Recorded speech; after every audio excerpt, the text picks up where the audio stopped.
ओम श्री परमात्मने नमः। अथ वेदांत दर्शन शांति पाठ। ओम पूर्णमद पूर्णमिदं पूर्णात् पूर्णमुदच्यते पूर्णस्य पूर्णमादाय पूर्णमेवावशिष्यते। ओम शांति शांति शांति।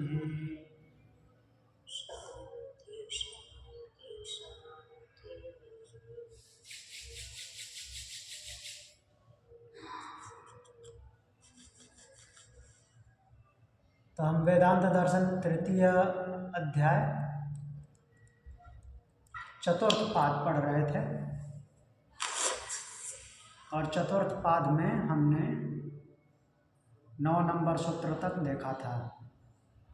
9 नंबर सूत्र देखा था, ज़्यादा देखा था?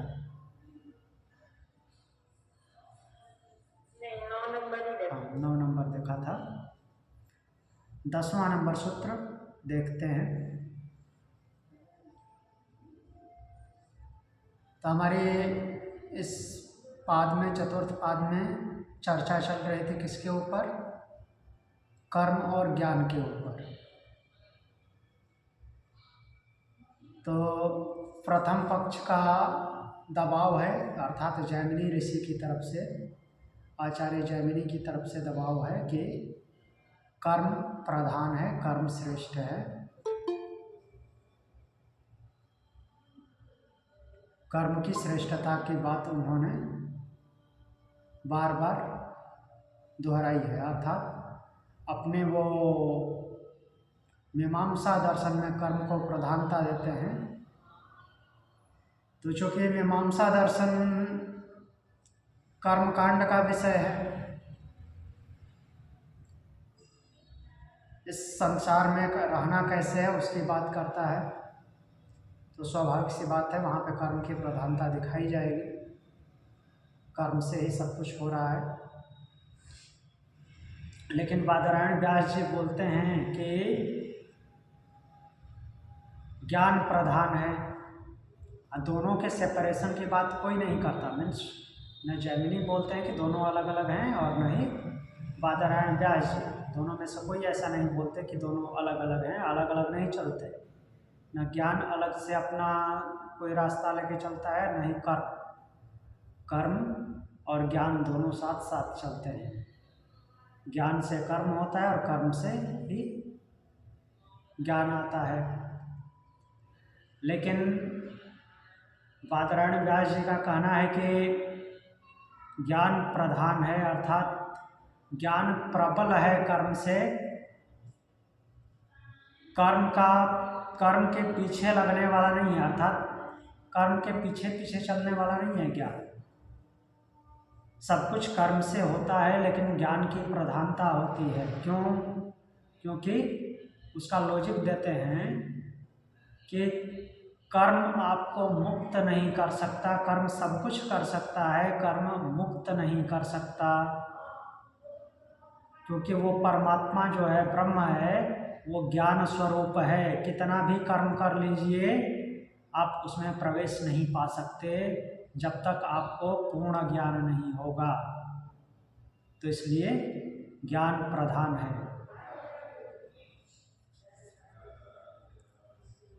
अब आगे बढ़ते हैं, उसी में अभी आगे कंटिन्यू रहेंगे।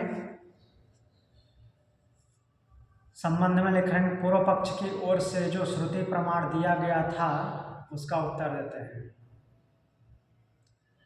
तो देखेंगे श्रुति प्रमाण क्या दिया गया था।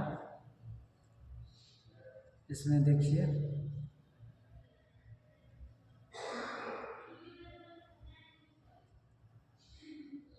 सात पाँच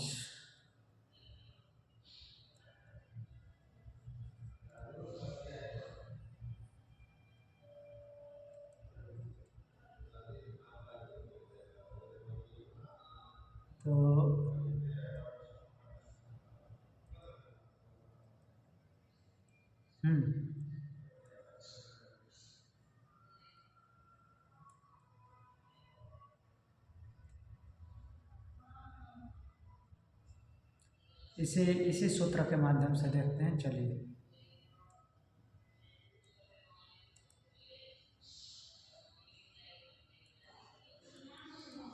इसमें बोला गया है असार्वत्रिकी, इतना ही है। असार्वत्रिकी मीन्स सर्वत्र नहीं है। जो कुछ बोला गया है अर्थात प्रथम पक्ष के द्वारा महर्षि जैमिनी जिस सूत्र को जिस मंत्र को लेकर के दबाव बना रहे हैं, कर्म प्रधान है, तो उसकी बात हर जगह नहीं है श्रुति में। देखिए वो क्या बोल रहे हैं, 1:1:10 में ऐसा है, यदेव विद्यया करोति, ये वाला सूत्र उठाते हैं। श्रुति में ऐसा प्रमाण है, यद एव विद्यया करोति।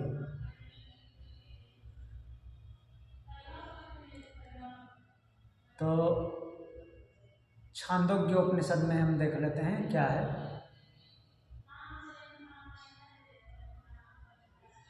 1:1:10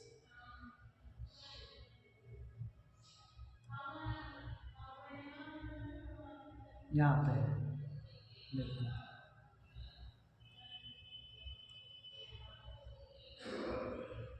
तेनो भो कुरुतो यश्चेतद्देवं वेद यश्च न वेद नाना तो विद्या च यदेव विद्यया करोति। ये लिया ना, यदेव विद्यया करोति श्रद्धयोपनिषदा तदेव वीर्यवत्तरं भवतीति खल्वे तस्यैवाक्षरस्योपव्याख्यानं भवति। बोल रहे हैं कि तेनो भो कुरुतो यश्चेतद्देवं वेद यश्च न वेद। जो इस अक्षर को इस प्रकार जानता है और जो नहीं जानता, जो इस अक्षर को जानता है और जो नहीं जानता, वे दोनों ही उसके द्वारा कर्म करते हैं, ब्रह्म के द्वारा ही, अर्थात ब्रह्म की शक्ति है उनमें, उसी से वे दोनों कर्म करते हैं। जो उसको जानते हैं वो भी और जो नहीं जानते हैं वो भी। ऐसा हमने तैत्तरीय उपनिषद में भी देखा था। जो उसको रिजेक्ट करते हैं वो भी उसी की शक्ति से कार्य करता है, दोनों उसी के द्वारा कर्म करते हैं। किंतु विद्या और अविद्या दोनों भिन्न भिन्न हैं। विद्या और अविद्या दोनों भिन्न हैं। जो कर्म विद्या, श्रद्धा और योग से युक्त होकर किया जाता है वही प्रबलतर होता है। यहाँ पे सीधा सीधा लिख रहे हैं। तो जैमिनी किसको पकड़ लिए हैं इसमें से? कर्म को,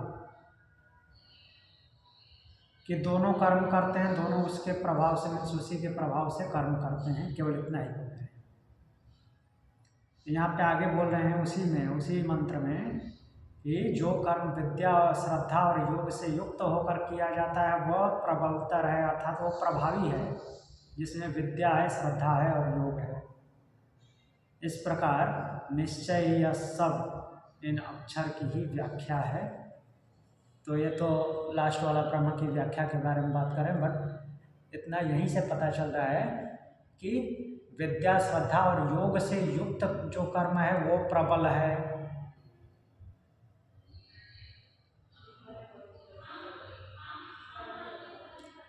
अब आगे चलते हैं।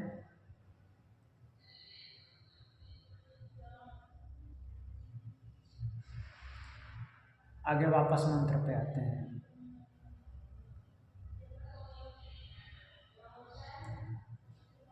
तो ये बोल रहे हैं कि वो एक देशी है, यहीं पे लिखा है, मीन्स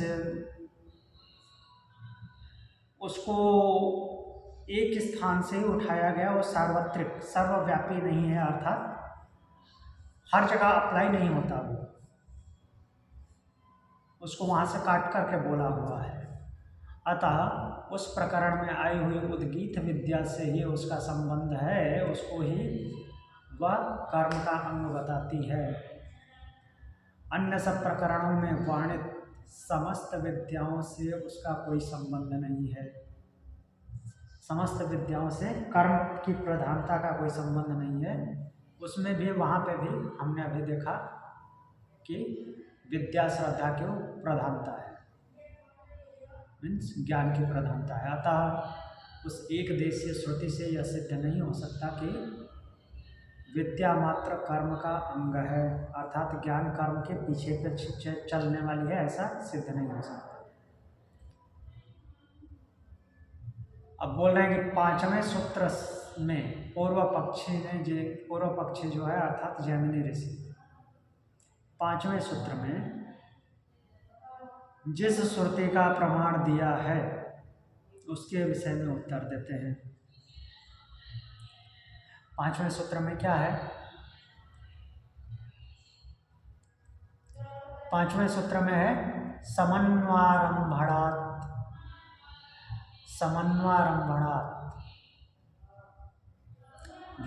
मीन्स ज्ञान और कर्म दोनों साथ साथ जाते हैं, इतना ठीक है। तो वे बोल रहे हैं कि यह कथन होने के कारण भी यही बात सिद्ध होती है, अर्थात यहाँ पे जोर दे रहे हैं कि कर्म प्रधान है, इसलिए कर्म के पीछे पीछे विद्या जाती है। तो समन्व आरंभणात् मीन्स आरंभण से वहाँ पे कर्म को आगे दिखा रहे हैं। तो यहाँ पे 11वें मंत्र में 11वें सूत्र में रिप्लाई देते हैं, उत्तर देते हैं, विभागः सतवत्। विभागः सतवत्, सतवत् मीन्स 100, सतवत् 100 की तरह, अर्थात 100 की भांति विभाग, उसका विभाग, उसके विभाग से समझा जाना चाहिए। अब देखते हैं 100 की तरह, सतवत् मतलब 100 की तरह विभाग से उसे समझा जाना चाहिए। क्या है 100 की तरह विभाग? तो व्याख्या है, जिस प्रकार किसी को आज्ञा दी जाए कि 100 मुद्रा उपस्थित लोगों को दे दो, अर्थात जितने भी लोग हैं उसमें 100 मुद्राएं बांटो, तो सुनने वाला पाने वाले लोगों के अधिकार के अनुसार विभाग करके उन मुद्राओं का वितरण करेगा। जितने लोग हैं उसके हिसाब से वो डिवाइड करेगा। उसी प्रकार इस श्रुति के कथन का भाव भी अधिकारी के अनुसार विभाग पूर्वक समझना चाहिए, अर्थात जितने लोग उनको प्राप्त करने वाले हैं उनमें वो विभाजित होगा। आगे बोलते हैं, जो ब्रह्म ज्ञानी है उसके कर्म तो यही नष्ट हो जाते हैं, अतः वह केवल विद्या के बल से ही ब्रह्मलोक को जाता है, उसके साथ कर्म नहीं जाते। मुंडक उपनिषद 1-2-11 ऐसा बोलता है। देखिए मुंडक उपनिषद 1-2-11,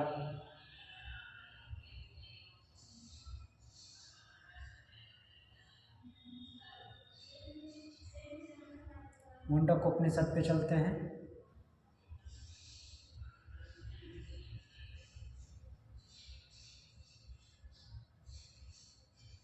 मुंडक 1-2-11, प्रथम मुंडक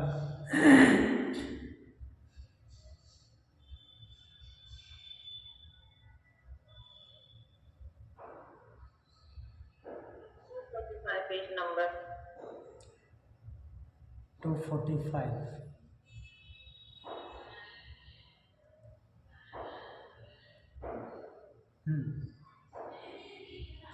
देखिए क्या बता रहे हैं, तपा श्रद्धे ये शूपवसंतरण्ये शांता विद्वांसो भैक्षचर्यां चरन्ता सूर्यद्वारेण ते विरजा प्रयान्ति यत्रामृतः स पुरुषो ह्यव्ययात्मा।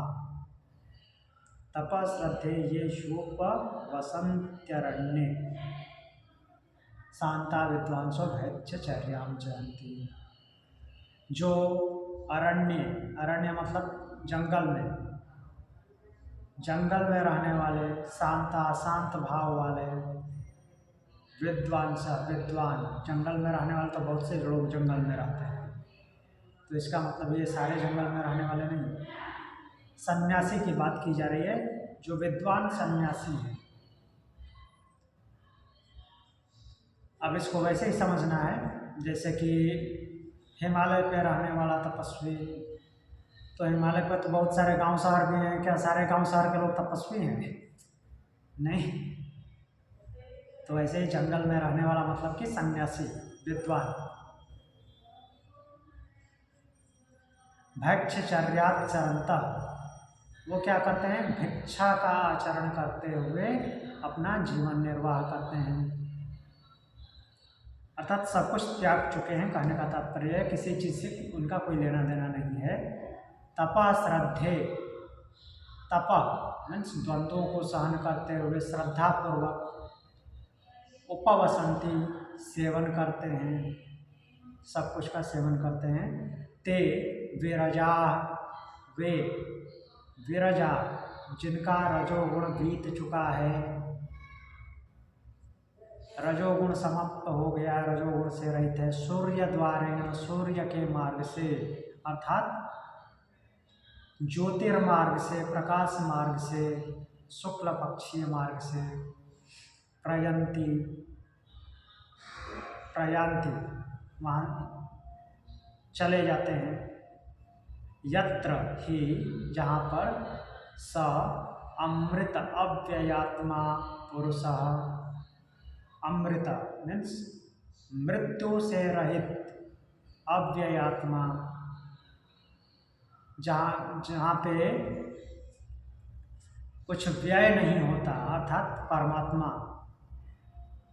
पुरुष जहाँ पे वह परमात्मा अर्थात जो व्यय नहीं होता वह रहता है, वहाँ पे चले जाते हैं, ऐसा इसमें बताया गया है। जिनका रजोगुण बीत गया है, रजोगुण से रहित हैं, अर्थात सांसारिक भोग विलास किसी भी प्रकार के लोभ मोह से रहित हो गए हैं, तो वो क्या है? वो ज्ञानवान है, अर्थात उनके पक्ष में ज्ञान ज़्यादा है, कर्म कम है, कर्म कम से कम है, ज्ञान ज़्यादा से ज़्यादा है। वही बोल रहे हैं, उनके साथ कर्म नहीं जाते, क्योंकि वो ज्ञानवान है, तो कर्म क्यों जाएगा? सीधा सीधा बोला जा रहा है, विरजा रजोगुण से रहित है। कर्म किसका परिणाम है? रजोगुण का, उसमें रजोगुण है ही नहीं। तो जब ब्रह्म की प्राप्ति होनी होती है तो वहाँ पे कर्म नहीं होता। कर्म कहाँ होता है? जब संसार में रहना होता है। और जो सांसारिक मनुष्य हैं, या बोले तो साधन भ्रष्ट, भगवत गीता की भाषा में भगवान जब बता रहे हैं अर्जुन को योग भ्रष्ट, खुद ही अर्जुन ही बोल रहे हैं योग भ्रष्ट। भले ही योग में श्रद्धा रखता है लेकिन पथ से विचलित है, वो पालन नहीं कर पाता, तो क्या बोला जाएगा? योग भ्रष्ट। तो उनके साथ विद्या और कर्म दोनों के ही संस्कार जाते हैं। क्यों? क्योंकि उनका पुनरावर्तन होना है, फिर से वापस आना है। तो दो तरह के लोग हैं, एक जो सन्यासी हो गया, अर्थात रजोगुण से मुक्त हो गया है, रजोगुण अब उसमें नहीं बचा है, तो उस पर कर्म प्रभावी होगा ही नहीं, विद्या ही है, केवल ज्ञान ही है। जब वो ब्रह्म को प्राप्त होगा, अर्थात जब वो प्रयाण करेगा, शरीर को, इस स्थूल शरीर को छोड़ेगा, स्थूल शरीर को दो रूप से यह स्थूल शरीर दो रूपों से छूटता है। दो कैटेगरी होती है लोगों की, छूटने वालों की, छोड़ने वालों की। स्थूल शरीर तो दोनों का छूटता है। स्थूल शरीर में रहते हुए बाहर के लोगों को दोनों एक ही तरह के दिखते हैं, वो भी शरीरधारी है, वो भी कर्म करता है, ये भी कर्म करता है, दोनों के दोनों कर्म करते हैं। कर्म तो कर जीवन निर्वाह करना है तो कर्म तो करना है। एक जो है कर्म फल की इच्छा छोड़ करके मीन्स निष्काम कर्म करता है, एक सकाम कर्म करता है। जो निष्काम कर्म करता है उसको कर्म करते हुए लोग देखते तो हैं, लेकिन वो कर्मों में लिप्त नहीं है, कर्म प्रभावी है ही नहीं, दूसरे के ऊपर कर्म प्रभावी है। तो एक जब शरीर छोड़ेगा, अर्थात जो सन्यासी जो विरज है, रजोगुण से रहित है, वो शरीर छोड़ेगा, स्थूल शरीर को छोड़ेगा, तो स्थूल शरीर छोड़ने के साथ ही उसका सूक्ष्म शरीर भी छूट जाएगा, शरीर रहित हो जाएगा वो। और शरीर रहित हो कब होगा? जब वो कर्म से मुक्त होगा, केवल ज्ञान युक्त होगा, कर्म से मुक्त होगा और ज्ञान से युक्त होगा, तो क्या हो जाएगा? ब्रह्म में प्रविष्ट हो जाएगा और उसका पुनरावर्तन नहीं होगा, अर्थात वो अमृतत्व को प्राप्त हो जाएगा, जन्म मृत्यु से मुक्त हो जाएगा। दूसरा जो है वो कर्म से युक्त है, ज्ञान से भी युक्त है, लेकिन पूर्ण ज्ञान नहीं बोला जाएगा वहाँ पे। उसके पास ज्ञान है लेकिन वो कर्म से युक्त है। दूसरा जो था मुक्त हो गया, वो पूर्ण ज्ञानी था, उसके पास कर्म नहीं था, कर्म शून्य हो गया था। यहाँ पे ज्ञान तो है, छिछला ज्ञान है, साथ में कर्म है। कर्म है तो जब तक कर्म है तो इसका भी स्थूल शरीर छूटेगा, ये हाड़ मांस वाला शरीर छूटेगा, लेकिन वो इस स्थूल शरीर के छूटने से मुक्त नहीं होगा। क्यों? क्योंकि अभी सूक्ष्म शरीर के साथ है। दूसरा जो विरज है वो सूक्ष्म शरीर से भी मुक्त हो गया, जो कर्मों के साथ है अर्थात रजोगुण के साथ है, वो सूक्ष्म शरीर से मुक्त नहीं होगा। स्थूल शरीर से मुक्त हुआ है, सूक्ष्म शरीर उसका बना हुआ है, और वो अपने कर्म संस्कारों के अनुसार फिर से उसका पुनर्जन्म होगा। वो स्थूल शरीर जो है फिर से सूक्ष्म शरीर को सूक्ष्म शरीर फिर से स्थूल शरीर को धारण करेगा और फिर अपनी यात्रा आरंभ करेगा। जहाँ से गया था वहीं से फिर अपनी यात्रा आगे बढ़ाएगा। उससे ऊपर भी उठ सकता है, नीचे भी गिर सकता है। तो ये सब सूक्ष्म शरीर में विद्यमान होते हैं। उसके कार्मिक अकाउंट स्थूल शरीर तो वो छोड़ देता, दोनों छोड़ते हैं। जो पूर्ण ज्ञानी है, कर्म से रहित है, वो भी छोड़ता है स्थूल शरीर, लेकिन वो स्थूल शरीर छोड़ने के साथ ही सूक्ष्म शरीर से भी मुक्त हो जाता है। दूसरा जो कर्मों से युक्त है, स्थूल शरीर छोड़ता है लेकिन सूक्ष्म शरीर में बना रहता है और उसका पुनर्जन्म होता है और अपनी यात्रा वहाँ से प्रारंभ करता है। अब जो सूक्ष्म शरीर में बना हुआ है तो वहाँ पे एक प्रकार की ऊर्जा का संचार रहता है, इसलिए भी वहाँ पे सब कुछ विद्यमान रहता है स्थूल सूक्ष्म शरीर में। और जो विरज है अर्थात कर्मों से मुक्त हो गया है, उसकी वो ऊर्जा भी समाप्त हो जाती है, कुछ नहीं बचता। ऊर्जा बोले तो एनर्जी, अगर बॉडी में है, सूक्ष्म शरीर में है तो उसको हीट से जाना जाता है, स्थूल शरीर में है तो हीट से उसकी पहचान होती है एनर्जी की। तो वो ऊर्जा जब तक कर्म है तब तक बना रहता है, कर्म समाप्त हो जाएगा तो वो ऊर्जा भी नहीं रहेगी।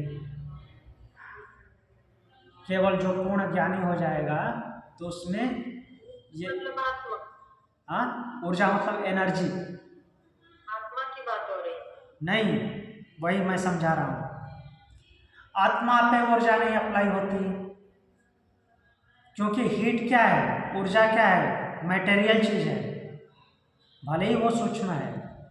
एनर्जी मटेरियल है, जैसे बॉडी से हीट जनरेट होती है ना। प्राणमय कोश। हाँ जी, प्राण। तो प्राण जो है सूक्ष्म शरीर के साथ बना रहता है। वो जो सूक्ष्म शरीर से मुक्त हो जाता है उससे प्राण भी मुक्त हो जाता है, प्राण से भी मुक्त हो जाता है, प्राण भी उसके साथ अब नहीं रहता है। उसकी पहचान कैसे होती है? हीट से। हीट से ऊर्जा की पहचान होती है हमारे शरीर में। तो क्या हीट जो है, ऊर्जा, वो सूक्ष्म शरीर का पार्ट है या स्थूल शरीर का पार्ट है या आत्मा का पार्ट है? किसका पार्ट है वो? दोनों मिक्स है ना वो तो। किसका? स्थूल और सूक्ष्म का? हाँ। अगर स्थूल का पार्ट है, नहीं, दोनों दोनों मिक्स नहीं बोल सकते। दोनों मिक्स कब होगा? ऊर्जा, अगर दोनों मिक्स बोलेंगे तो क्या स्थूल शरीर जब छूट जाता है तो ऊर्जा नहीं रहती सूक्ष्म शरीर में? ऊर्जा रहती है, लेकिन जैसे प्राणों के अलग अलग ये है ना। हाँ है। जैसे पंच प्राण है तो उस प्राणों के उप प्राण है। तो जैसे प्राण छोड़ने के बाद भी जैसे धनंजय है वो वहां रहता है फिर भी। हाँ रहता है, लेकिन लास्ट में वो भी चला जाता है। तो हाँ, ये प्राण फिर सूक्ष्म शरीर में बना रहता है। तो फिर उसको क्या कहेंगे? मतलब मटेरियल नहीं है? नहीं, मटेरियल है, मटेरियल है, सूक्ष्म पार्ट है ना मटेरियल का ही। ये स्थूल पार्ट है, वो सूक्ष्म है।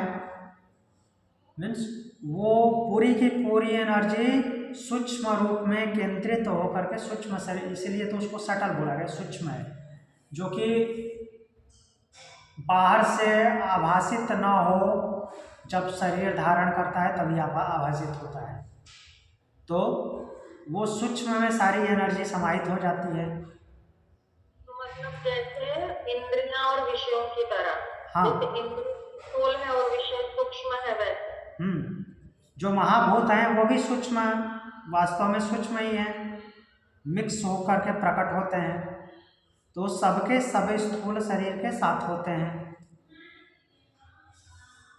तो इसको सूक्ष्म और स्थूल का मिश्रण नहीं बोला जा सकता। सूक्ष्म और स्थूल का मिश्रण बोल देंगे तो जब सूक्ष्म अलग हो जाता है, स्थूल को छोड़ देता है, तो वो ऊर्जा तभी एक्टिवेट होगी जब स्थूल को ग्रहण करेगा। लेकिन ऊर्जा तो एक्टिव रहती है सूक्ष्म में भी। सूक्ष्म भी अपना प्रभाव दिखाता है, सूक्ष्म भी सूक्ष्म रूप में अपना सब कुछ प्रभाव दिखाता है। हाँ, भले वो अलग बात है कि उसको कुछ करने के लिए स्थूल चाहिए होता है, लेकिन अगर ऊर्जा नहीं है तो वो अपना प्रभाव दिखाएगा कैसे, दूसरे में प्रवेश कैसे करेगा? तो और ये जो ऊर्जा है वो स्थूल का भी पार्ट नहीं है, वो स्थूल का पार्ट नहीं है। अगर स्थूल का पार्ट होता तो मृत्यु के बाद स्थूल तो पड़ा हुआ है, उसमें क्यों नहीं गर्मी पैदा हो जाती? लोग यही चेक करते हैं नॉर्मली, डॉक्टर नहीं होता है तो या तो सांस चेक करते हैं या ये बार बार टच करके चेक करते हैं ठंडा है कि गर्म है। ठंडा पड़ गया मतलब मर गया, ठंडा है मतलब कि उसका प्राण निकल गया, तब उसमें हीट जनरेट नहीं हो सकती। तो क्या पता चला? ऊर्जा जो है स्थूल का अंग नहीं है, स्थूल का भाग नहीं है। और स्थूल का भाग होता तो मरने के बाद भी उसमें गर्मी बनी रहती, जो कि नहीं है। मेरी मदर की डेथ हुई थी ना। हाँ। तो आधे घंटे तक नॉर्मल इंसान की तरह उनका बॉडी का टेम्परेचर। हाँ, आधे घंटे, 1 घंटे नहीं, 24 घंटे तक का रहेगा। 24 घंटे के बाद नहीं रहेगा। स्लोली टेम्परेचर डाउन हो गया, वेरी स्लोली। हाँ, क्योंकि वो जब हम मरा हुआ समझते हैं उस समय केवल वो प्राणवायु बंद हुई रहती है, वास्तव में वो पूर्ण रूप से डेड नहीं है। अगर पूर्ण रूप से उसी समय डेड होता तो उसके ऑर्गन जिंदा कैसे हैं? उसका आर्गन तो मरने के सांस रोकने के बाद ही निकाल के ले जाते हैं ना डॉक्टर, अगर डोनेट किया है तो जो सूक्ष्म शरीर है जिसने पूरी तरह से स्थूल शरीर को त्याग दिया है, हाँ ऐसा सूक्ष्म शरीर दूध को मापने के अगर हम यंत्र बनाए तो उससे हम डिटेक्ट कर सकते हैं सूक्ष्म शरीरों को। बहुत मुश्किल है, बट इतना ही समझना है कि जब धनंजय प्राण भी चला जाए तो समझना चाहिए कि अब ये पूर्ण रूप से डेड है। नहीं, इसके साथ नहीं, इसके साथ तो वो चला गया, इसको हाँ, समझो स्थूल बॉडी को उसने कंप्लीटली छोड़ दिया जी मान लीजिए। लेकिन बहुत सारे ऐसे हैं जिन्होंने दोबारा स्थूल शरीर लिया नहीं, ऐसे बहुत सारे होंगे जी हाँ तो जिनको अच्छी आत्माएं बुरी आत्माएं हम कहते रहते हाँ, हैं। जो घूमते रहते हैं। हाँ, तो जो टेम्परेचर नापने का अगर कुछ ऐसे यंत्र बनाए उससे क्या उनको ये कर सकते हैं कि ऐसे स्थान पर नहीं, किसी यंत्र से नहीं डिटेक्ट कर सकते, इसीलिए तो सूक्ष्म है, सूक्ष्म को यंत्र से नहीं डिटेक्ट किया जा सकता। वो टेम्परेचर से, टेम्परेचर तो करेगा ना वो, नहीं, यंत्र जब वो क्रॉस होगा तो उस यंत्र में टेम्परेचर को वो ये नहीं करेगा। नहीं, यंत्र जो है स्थूलता को डिटेक्ट करता है, सूक्ष्मता को नहीं। लेकिन बहुत सारे यंत्र टेम्परेचर को तो डिटेक्ट करते हैं। टेम्परेचर को डिटेक्ट करते हैं, वो टेम्परेचर हमारे आँखों के लिए, हमारे विजुअलाइजेशन के लिए सूक्ष्म है, वो एक्चुअली सूक्ष्म है नहीं। क्यों नहीं सूक्ष्म है? क्योंकि हीट हमको सेंसेशन हो रहा है उसका, जिसका सेंसेशन हो रहा है, जैसे गर्मी में गर्म हवा चलती है, हमारा स्किन उसको फील कर रहा है, भले वो हमको दिखता नहीं है लेकिन वो सूक्ष्म नहीं है, वो स्थूल है। लेकिन यंत्र तो बताता है ना कि इस जगह का, इस कमरे का टेम्परेचर ये है। जी, उसी बात को तो मैं बोल रहा हूँ, वो आप उस भाषा में बोल रही हैं कि जो हमको दिखेगा वो स्थूल कहेगा, नहीं दिखेगा वो सूक्ष्म कहेगा। लेकिन हमारे आंखों से न दिखने वाली चीज भी सूक्ष्म में, पूरी तरह सूक्ष्म में काउंट नहीं होती, वो स्थूल में काउंट होती है। किसी न किसी तरह से अगर उसका पता चल रहा है तो वो सूक्ष्म में नहीं काउंट होती, स्थूल में काउंट होती है। जैसे हवा है, हवा नहीं दिखती, लेकिन हवा का स्पर्श हमको अनुभव होता है, तो उसकी स्थूलता है, सूक्ष्मता नहीं।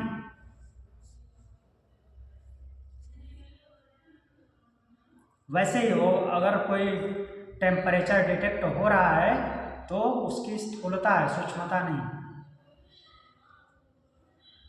सूक्ष्म शरीर तन्मात्राओं को महसूस कर सकता है, तन्मात्राओं वगैरह के साथ वो सूक्ष्म ही होता है। वो जो तन्मात्राएं हैं,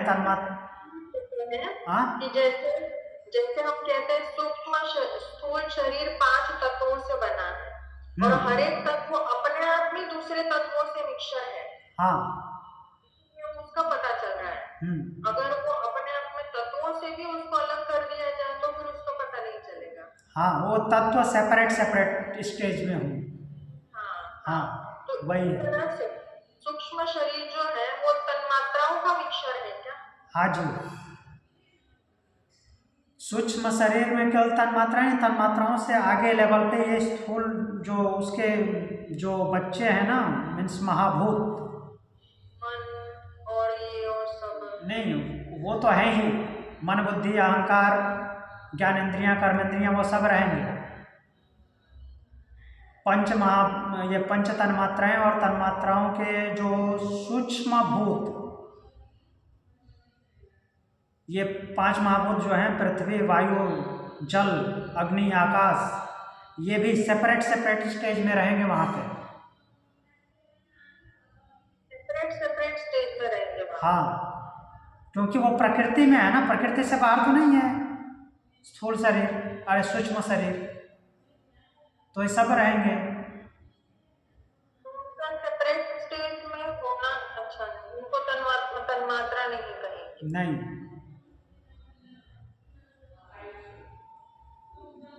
तो ये सभी होते हैं।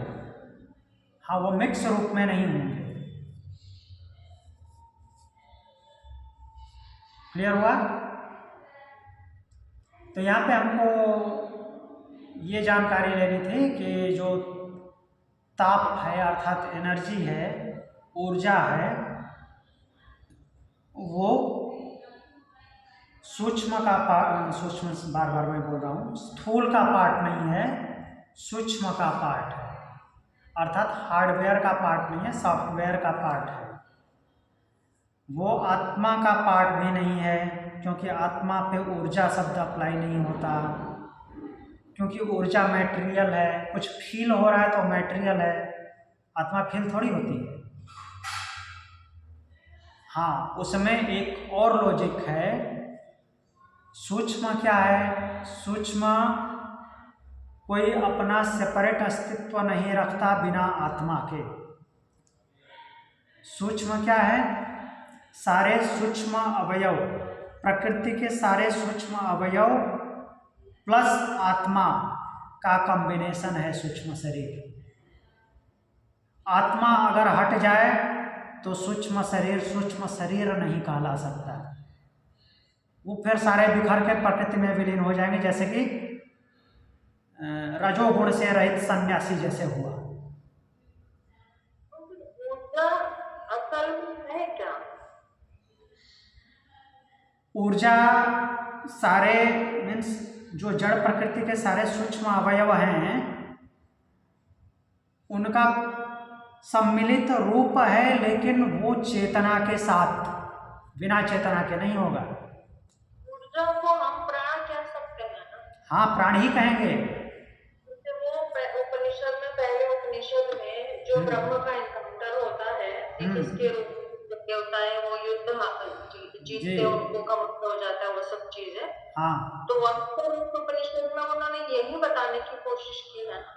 हाँ, तो जब अपनी शक्ति ले लेते हैं तो फिर वो जो भी तत्व है वो अपना कार्य नहीं कर पाते। तो ये जो शक्ति, एनर्जी, ऊर्जा, इनको हम प्राण, क्या ये सभी एक ही है? शक्ति, एनर्जी, ऊर्जा, प्राण, ये हाँ जी, वो प्राण में ही काउंट होंगे, प्राण में ही काउंट होंगे, लेकिन वो प्राण इन सबके साथ में रहता है। सूक्ष्म शरीर में सब कुछ, मन, बुद्धि, अहंकार, ये सब कुछ रहेंगे, और वहां पे प्राण एक्टिव होगा। आत्मा उससे भी सुपीरियर है। हाँ, आत्मा तो सुपीरियर है, मतलब आत्मा की वजह से प्राण है। हाँ, आत्मा मूल रूप से उस परमात्मा का अंश है ना, ये अंश है, और उसके होने से ये सब कम मिल करके सूक्ष्म शरीर कहलाते हैं, जिनके पास कर्मों का संस्कार है। अगर वही सेपरेट हो जाए, अलग हो जाए, तो ये सब कुछ विखंडित हो जाए। जैसे कि जो कर्म संस्कारों से मुक्त हो गया, उससे आत्मा सेपरेट हो जाती है। जब तक कर्म है, वही तो यहाँ पे बोल रहे हैं, जब तक कर्म बना हुआ है मुक्त नहीं होगा। ज्ञान उसके साथ है, लेकिन कर्मों की प्रधानता है उसमें। किसमें? जो विरज नहीं हुआ, रजोगुण से रहित नहीं हुआ। जो रजोगुण से रहित हो गया है, उसके साथ कर्म नहीं होते। कर्म नहीं होगा तो स्वाभाविक सी बात है कि सारे प्रकृति के अवयव प्रकृति के पास चले जाएंगे, आत्मा जो है परमात्मा में विलीन हो जाएगी।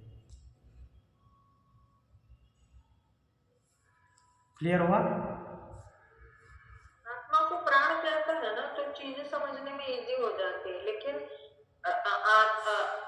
मतलब प्राण अलग और आत्मा अलग ये कहते हैं ना, तो फिर बहुत जोर देना पड़ता है समझ। हाँ, वो जोर देना पड़ेगा, क्योंकि वो उसको प्राण बोल नहीं सकते, क्योंकि प्राण भी उस पर अप्लाई नहीं होता है। वो बहुत समझने में भी सूक्ष्म है। जो ऐसे एक बार जो आपने बोला था ना कि कुछ चीजें ऐसी हैं जो हम बुद्धि के दायरे में नहीं समझ सकते। हाँ जी, है तो जो बुद्धि के लिमिट के बाहर है, उसको बुद्धि से कैसे समझेंगे, तो वैसा हो जाता है थोड़ा। हाँ, बिल्कुल वही बात है, क्योंकि वहाँ पे बुद्धि की सीमा ही समाप्त हो जाती है, बुद्धि से बियॉन्ड है वो।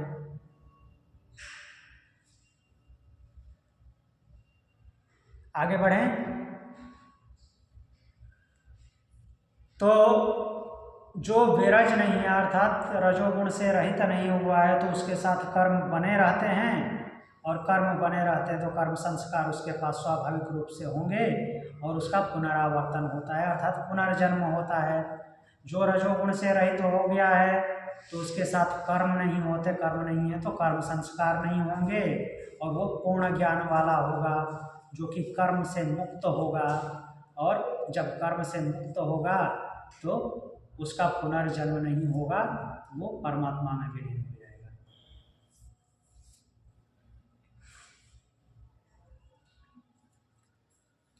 तो वही आगे लिख रहे हैं यहाँ पे कि वहाँ विद्या का अर्थ परमात्मा का अपरोक्ष ज्ञान नहीं किंतु केवल श्रवण मनन आदि का अभ्यास समझना चाहिए। जो अभी वो जैमिनी ऋषि ने मंत्र कोट किया था उसके उपलक्ष्य में लिख रहे हैं, अतः इससे भी विद्या कर्म का अंग है यह सिद्ध नहीं होता, अर्थात कर्म के पीछे विद्या चलती है ये हमेशा ऐसा नहीं है।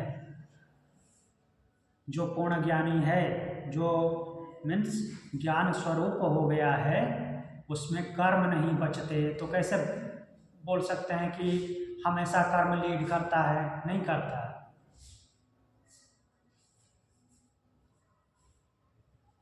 हाँ, कर्म वहाँ तक पहुँचने के लिए कर्म साथ साथ रहेगा, लेकिन अंत में कर्म समाप्त हो जाता है। जो ब्रह्मनिष्ठ होता है उसमें कर्म नहीं बचते। कर्मयोग से मुक्ति संभव नहीं है। कर्मयोग से मुक्ति संभव नहीं है। नहीं, ये तो बार बार हम पढ़ चुके हैं ना, केवल कर्म योग से न मुक्ति संभव है न केवल ज्ञान योग से मुक्ति संभव है, दोनों साथ साथ चलेंगे। अंत में जो है कर्म जो है समाप्त हो जाएगा, केवल ज्ञान बचेगा। अच्छा, और अगर कोई बहुत ज्यादा कर्म में ही बिलीव करता है हाँ, तो कर्म अपने खुद को ज्ञान की तरफ ले जाएगा। हाँ, कर्म ज्ञान की तरफ ले जाएगा और वो पूर्ण ज्ञानी हो जाएगा, वहां पे वो कर्म से मुक्त हो जाएगा।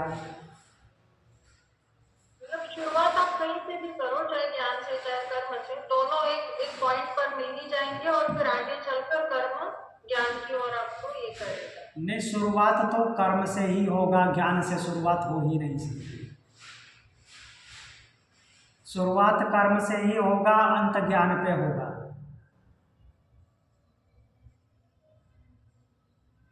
कुछ भी स्टार्टिंग होगा, कुछ भी करना होगा, कर्म से होगा, और वहीं से कर्म और ज्ञान दोनों साथ साथ चलेंगे। कर्म कम होता जाएगा, ज्ञान बढ़ता जाएगा, लास्ट में कर्म समाप्त हो जाएगा, ज्ञान की पूर्णता हो जाएगी। ये रूल है। भगवान ने अर्जुन की शुरुआत तो ज्ञान से करी है।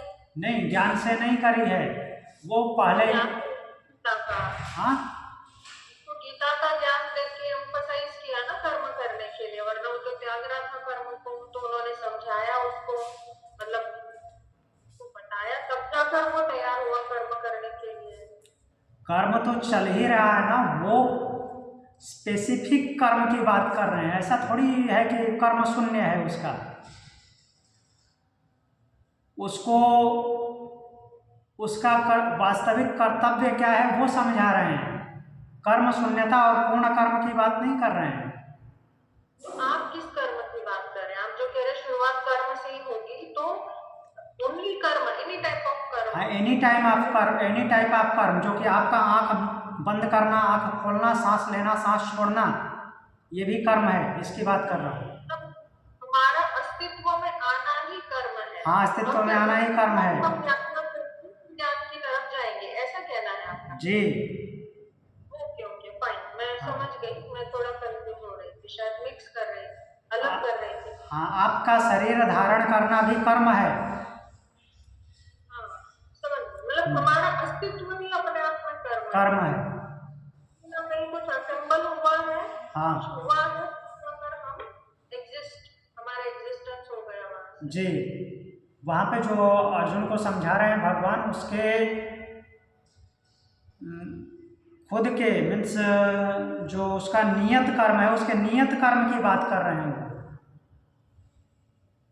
न कि कर्म के इनिशियलाइजेशन की। उसको वास्तव में करना क्या चाहिए, उसका वास्तविक कर्तव्य क्या है, उसको वो समझा रहे हैं। कर्म तो जैसे आपने शरीर धारण किया, शरीर धारण करना ही आपका कर्म है, वहीं से स्टार्ट हो भी जाता है।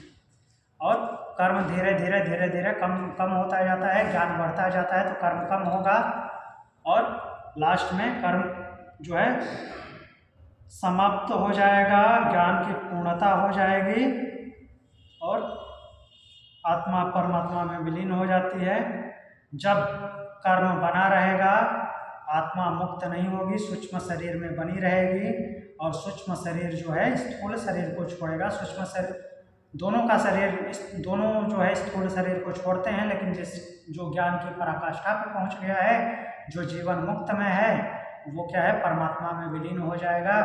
बाकी उसके एलिमेंट जो हैं प्रकृति में विलीन हो जाएंगे और वो मुक्त हो जाएगा। जिसके पास कर्म बने हुए हैं, उसका कर्म संस्कार बना हुआ होगा, कार्मिक अकाउंट के हिसाब से वो अगला जन्म प्राप्त करेगा, उसका पुनरावृत्ति होगा उसकी, और वो जन्म मरण के चक्कर में अभी चलता रहेगा। और जो दूसरा जो है वो अमृतत्व को प्राप्त हो जाएगा, जो पूर्ण ज्ञान को प्राप्त हो गया है, क्योंकि उसके पास कर्म नहीं है, वो विरज हो गया है, रजोगुण से रहित हो गया है।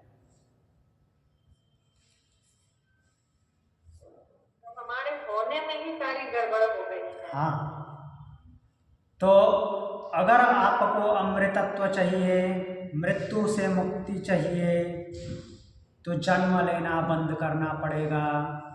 जन्म लिया है तो मरना पड़ेगा, ये निश्चित है। ये साइकिल चलता रहेगा।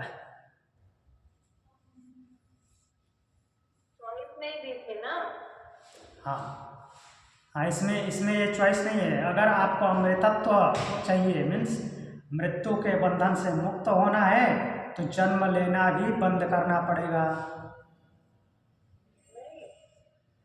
होने में चॉइस नहीं थी ना, जब फर्स्ट टाइम हम हुए उस वक्त चॉइस थी ना।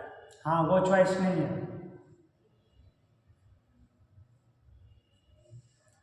वो साइक्लिक रोटेशन है, उसको कभी आप डिफाइन ही नहीं कर सकते कि शुरुआत कहाँ से हुई।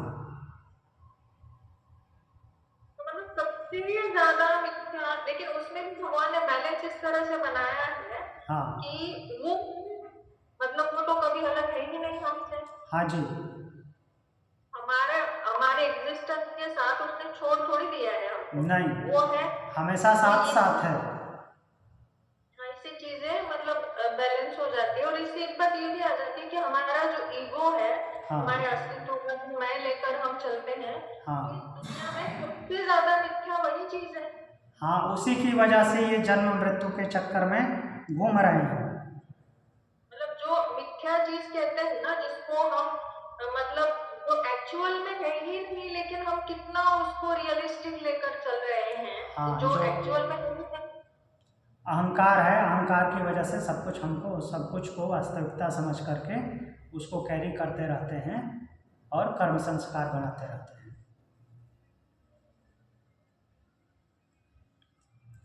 ठीक है, तो आज के लिए इतना ही। अगला मंत्र हम कल देखेंगे। अध्ययन मात्रवत, या रुकिए, ये 2 मंत्र, 1 2 3, अभी 3 इसमें है। हाँ, इन तीनों को कल ही देखते हैं। ठीक है, आज हमने 2। हाँ हाँ, इसके बाद आप क्या पढ़ाने वाले? अभी इसको ख़त्म तो होने दीजिए, 4 महीने हो गए। नहीं, फिर भी क्योंकि मतलब कुछ और नया है क्या, बुक भी होना चाहिए ना। इसके बाद योग दर्शन आएगा। और पतंजलि योग दर्शन। हाँ ठीक है, प्रणाम।